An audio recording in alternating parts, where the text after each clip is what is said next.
People often ask me if it's better to do LinkedIn articles or posts. So what do you think? Well, there are pros and cons to posts and articles, so we'll need an in-depth discussion. Of course you want an in-depth discussion. You're an article, you're the thought leader. You go on and on forever. Are you jealous of my 100,000 plus character limit? Let's cut to the chase. Do you think you're better? Yes. Well, you're wrong. I'm better.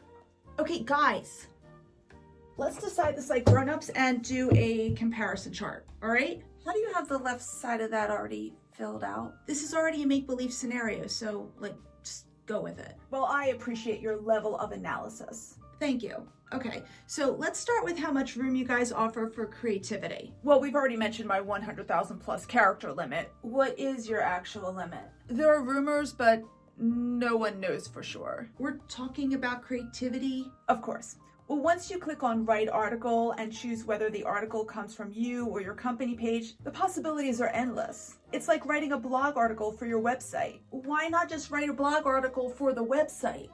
Okay, we'll get there. Anyway, you can put your image at the top like a regular blog article. You can also use different formatting tools to make it all aesthetically pleasing and easy to read. You can add multiple images and video like a blog article that's rich in media. So you can do a deep dive into your content and use visuals to make it come alive. You can even put in code. Code, yeah.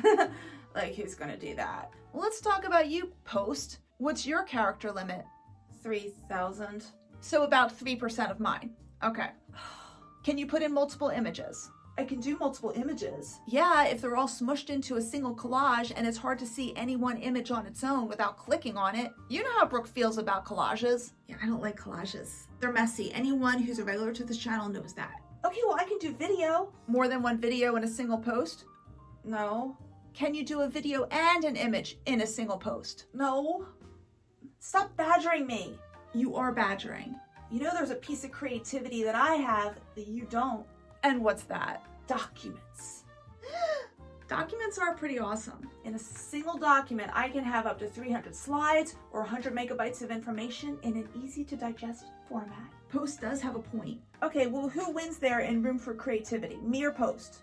You do have the document feature, but with everything else that Article has going on, I'm gonna have to give that to Articles. Yes! I mean, agreed. Okay, so now let's look at thought leadership. Which one of you does a better job of showing off someone's expertise? I'm gonna win this one. I'm gonna give thought leadership to both of you. Yes. Pardon me? Yes, Article, you can go really in depth with topics, but Post here has the document feature and can do the same thing. Documents. Moving on. Yes, let's move on. Let's do reach. Well, everyone says it. I get more reach than Article there. Do you want to tell Post or should I? I'll do it. Look, my personal data, at the very least, says something very different. How? I compared more than a year's worth of analytics and compared both articles and posts that were about the same length, that talked about the same thing, and my articles got almost 3 times the impressions of posts. How is that possible? Well, there are 2 things I do that are super easy and they get my articles in front of more people. First of all, when I publish an article, LinkedIn gives me a chance to write a post that directs people to the article. So I do that. So you're using me against me? Yes, it takes 2 extra minutes and it gives me more exposure. So yeah, I'm gonna do that. Second, I've set up my own LinkedIn newsletter and all of my articles are published through that newsletter. So anytime one of my newsletter articles comes out, the subscribers to my newsletter get a push notification or an in-app notification or an email. Depending on their settings. Yes, of course. LinkedIn doesn't do that for me. No, they don't. Yes, but in all fairness to Post, my document posts get almost the same reach as articles. Define almost. 97.7%. Documents. Documents. So look, from my experience, if you do best practices with either articles or document posts, you're gonna get really good reach. So I'm gonna give a check mark to both of you. Seriously? Okay, so now let's look at discoverability. Well, I have to win this one for 2 reasons, okay? First, I'm indexed on Google, but not you, Post. Yes, I'm aware.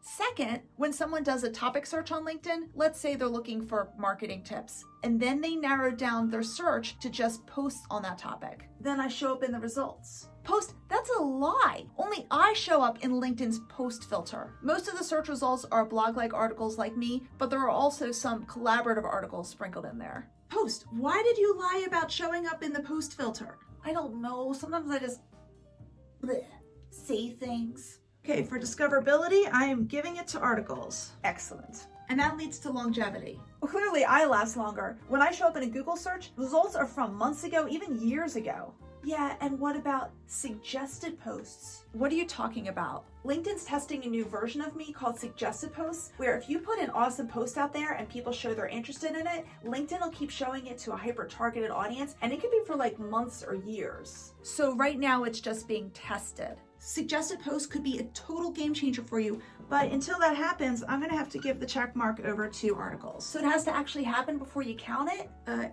Yeah. Let's look at your next thing, analytics. What about analytics? Individual articles and posts have about the same amount of analytics. That is true. So I'm gonna actually give you both check marks for analytics. But you know what? You should never obsess over the analytics of a single post or a single article because you're going to drive yourself nuts. It's way better to look at your analytics over a longer period of time and look for trends. And by the way, guys, I do have a video about LinkedIn analytics and I'll include a link at the end of this video, so stay tuned. Moving on, let's look at practicality. Yes, let's talk about practicality. Would you like to talk about it, Post? Because you seem excited. No, you do it. It's your channel. Okay, so here's the deal. If someone's going to go through the trouble of essentially writing a blog article, why put it on LinkedIn when they can put it on their website instead? I mean, article, it's great that you show up in a Google search and you can show up years later in a Google search, but the same thing can be said for a blog article on a website. Most of the time, it's going to make way more sense to direct traffic to the person's website.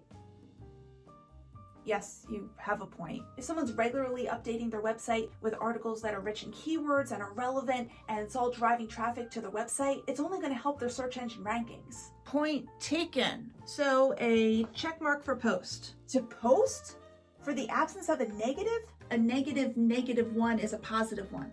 Can we now look at ease of creation because I'm shorter and easier to create, so I totally won that. Yeah, you did. What about document posts? They could be pages and pages. Yeah, but think of all the different ways you can write me. I could be a teeny tiny little text post. In general, it's a lot easier to get me out of the newsfeed. And if it's easier to create, it's easier to be consistent. And you know how important consistency is on LinkedIn or anywhere on social media. Don't look so pleased, Post. I have 6 check marks and you just have 5. I won. Not so fast, article. What? These bottom 2 items, practicality and ease of creation, they're a bit more important than these items up here. If something isn't totally practical or sustainable in the long term, it's hard to make that a key part of your content strategy. But I have 6 check marks. Math is a mere artificial construct. I'm quoting smart people.